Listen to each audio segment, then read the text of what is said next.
rejoindre Madame Jouvente et Paul-Émile Débert. Effectivement, vous êtes tous des poètes et vous nous le prouvez chaque semaine. Alors, cette semaine, c'est Madame Jouvente donc, que nous recevons, qui est une méridionale aussi, je crois, Madame Jouvente, je ne me trompe pas. D'Auvergne. Le Cantal, exactement. C'est ça. Vous avez passé toute votre vie dans cette région? Ah oui, absolument. Vous n'en avez jamais bougé? Jamais bougé. Et vous... Loubarès, je précise, puisqu'il y a le viaduc de Garabie à Loubarès, qui ressemble un peu à votre tour Eiffel. Et vous vous êtes mis à la poésie à la retraite. À la retraite. Parce que j'ai eu une vie très active et je ne risquais pas de faire de la poésie avant. Et pourtant, quand on est chatouillé par le besoin d'écrire quand même, ça peut attendre si longtemps? Oui, vraiment. Oui. Non, j'ai 5 enfants quand même. Oui. Mon mari était meunier, puis nous étions paysans. Puis après, j'ai l'hôtel-restaurant. Vous voyez, vraiment, ça ne laisse pas du tout de temps pour pouvoir écrire. Mais j'ai toujours aimé les vers. Et la poésie vous aide à vivre beaucoup maintenant et à passer les années? Beaucoup. Vraiment, ça me comble, ça comble les moments creux, les heures creuses dans la journée. C'est vraiment, j'ai un vide. Oui. Vous nous direz tout à l'heure quelle est votre source principale d'inspiration, oui. Mais j'aimerais tout de suite que nous regardions avec Paul-Émile Débert, qui va être votre interprète. Mais avant, j'aimerais que nous nous rendions par le cinéma interposé, bien sûr, parce que nous sommes allés y tourner au Théâtre des Arts, où Paul-Émile Débert joue en ce moment une pièce de Sacha Guitry qui s'appelle « Mon père avait raison ».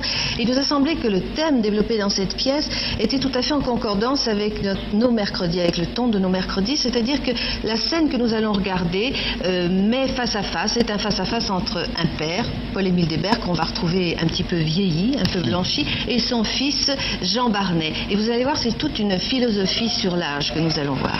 Trop doux pour moi, merci. Le tabac blanc, c'est comme l'eau dans le vin, ça m'échappe. Pour moi, le tabac est brun, le vin est pur, le gigot est à l'ail et les femmes sont jeunes. Quelle santé tu as, c'est superbe. Vraiment, c'est beau à voir. Je suis beau à voir, moi? Non, ta santé. Ah bon? C'est un beau spectacle. Alors paye-toi ça. J'ai l'impression d'ailleurs que tu vas de mieux en mieux. Ah, c'est la vérité, je vais de mieux en mieux. Ça. Depuis ma dernière grippe, je me sens renouvelé. Vois-tu, il faut être gravement malade tous les 10 ans. Parce que si on en revient, on est bien mieux après. Ah, c'est possible. Non, mais c'est certain. On se débarrasse d'un tas de cochonneries, sûrement. Jamais, en tout cas, je ne me suis senti aussi bien. Et depuis avant-hier, 77. Quoi? 77. Mais qu'est-ce que tu racontes, voyons, tu as 72 ans. Tu sais mon âge? Bah, voyons, tu avais 61 ans le jour de mon mariage, il y a 11 ans de cela. Ah oui? Oui. Et alors, comment fais-tu pour avoir 77 ans aujourd'hui? Je me vieillis. Tu te vieillis? Oui. Pourquoi? Ça m'amuse. Et puis ça me permet de dire que j'ai vécu sous Louis XVIII.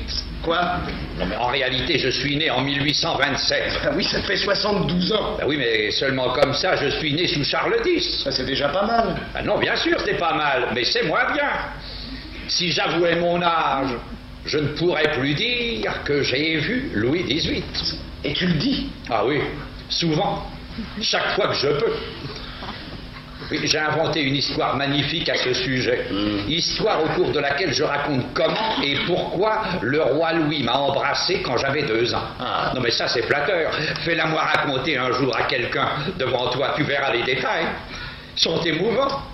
Et puis ils sont de plus en plus nombreux. Ah bah oui. Non mais à force de raconter l'histoire, les détails augmentent. Mais pourquoi fais-tu ça?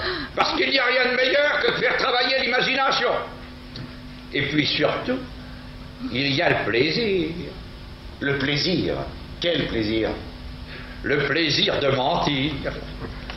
C'est un plaisir. Oh, c'est mieux que ça. C'est une volupté.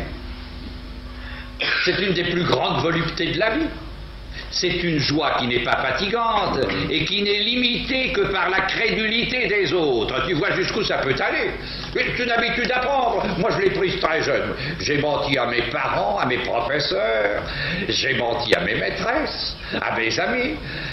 Et puis alors là, je me suis marié. Et alors là, n'en parlons pas. Mais non, mais là, alors parlons-en. Quand ta pauvre maman est morte, j'avais 50 ans. Comme je ne pouvais plus lui mentir, je me suis mis à me rajeunir pour me distraire. Mais je me suis rajeuni jusqu'à 70 ans. Et puis alors là, tout à coup, je me suis mis à me vieillir pour avoir l'air plus jeune. Mais actuellement, ça ne donne rien encore. Mais dans 5 ou 6 ans, quand j'aurai 78 ans, Songe que je dirais que j'en ai 85. Et alors là, tu verras la tête des gens. Je serai entouré de prévenance et d'admiration. Mais sans compter qu'à ce moment-là, mes relations avec Louis XVIII, tu le penses bien, auront pris une importance considérable. Je voudrais demander au docteur Françoise Forest, qui riait beaucoup en écoutant cet extrait, si c'est une bonne formule de se vieillir par coquetterie. Ah, ça, je ne sais pas si c'est une bonne formule. Ce qui est important, c'est de bien vivre son âge. Alors qu'on dit qu'on a 10 de plus ou 10 de moins, ça n'a pas d'importance. C'est probablement meilleur quand même de se vieillir, psychologiquement. Paul-Émile Débert, depuis le temps que vous jouez cette pièce, vous avez envie de vous vieillir, vous, par coquetterie? Non, mais je trouve que l'humeur du bonhomme est très charmante. Remarquez, il est odieux d'une certaine façon aussi, il faut bien dire ce qui est. Mais enfin, il a une certaine philosophie de la vie. En tout cas, lui, il reconnaît au moins ce que beaucoup de gens ne veulent pas reconnaître, à savoir que tout le monde est égoïste, quelque part. Lui, il le reconnaît. Alors, puisque vous n'êtes pas égoïste, vous, aujourd'hui, en tout cas, vous allez nous faire l'amitié de nous lire ce très beau poème, enfin, que moi, je trouve très beau, de Madame Jouvent. Oui, c'est toujours un plaisir, d'ailleurs, de découvrir un poète. Espérons que nous allons le découvrir ensemble. Le rêve. J'ai connu un pays où les hommes sont frères. Ils ont anéanti les discordes, les guerres. Ils ont domestiqué leurs sentiments profonds pour devenir agneaux, sans méchant loup ou lion. Plus de compétition pour l'honneur ou la gloire. Seul le fruit du labeur est vraiment méritoire. Il n'y a pas d'argent, il y a des valeurs. Chacun fait son métier suivant son goût, son cœur, d'où sort du beau travail d'artisan ou d'artiste, de chercheurs passionnés, savants ou alchimistes. Tout est mis en commun, l'utile et le décor, tout y est, servez-vous, nourrissez votre corps, nourrissez votre esprit, puisez à flot la joie. Personne ne rit plus de moi ni s'apitoie, car on a aboli la laideur, la beauté, nous devenons égaux. Faibles, handicapés ont leur place au soleil. Pas de laisser pour compte ou de souffre-douleur que l'on pousse à la honte. Vous dites que ce lieu ne peut pas exister. Si, puisqu'aucune loi n'interdit de rêver.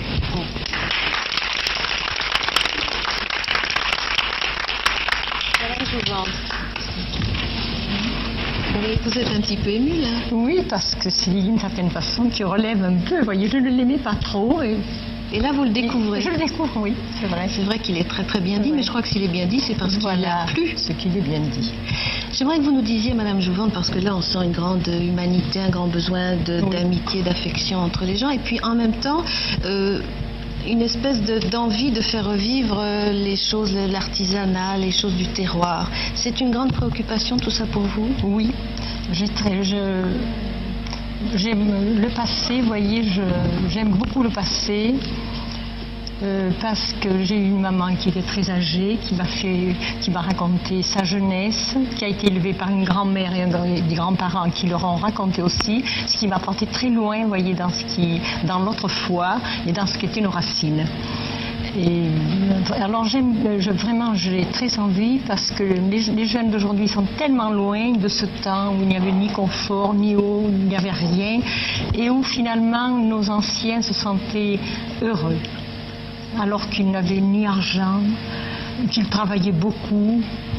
Et les jeunes ne peuvent pas se rendre compte. Et je me sens un peu... Je connais ce passé et je trouve que c'est dommage de laisser perdre tout ça sans le fixer, sans vraiment qu'ils le connaissent. Et je pense même quelquefois que s'ils savaient comment ont vécu ces anciens, ils seraient peut-être un peu plus heureux de ce qu'ils trouvent aujourd'hui tout près.